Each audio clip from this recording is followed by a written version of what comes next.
principle, we could take two distant locations, like this corner and this corner.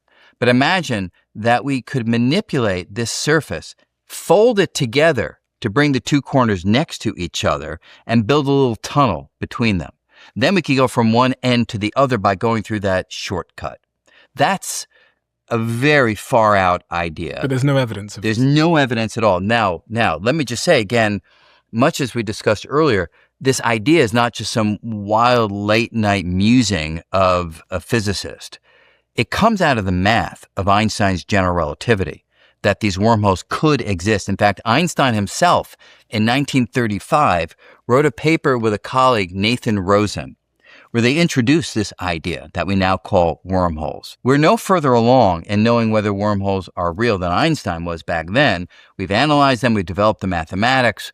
Science fiction has taken this idea, in Interstellar, I believe Matthew McConaughey goes through a wormhole.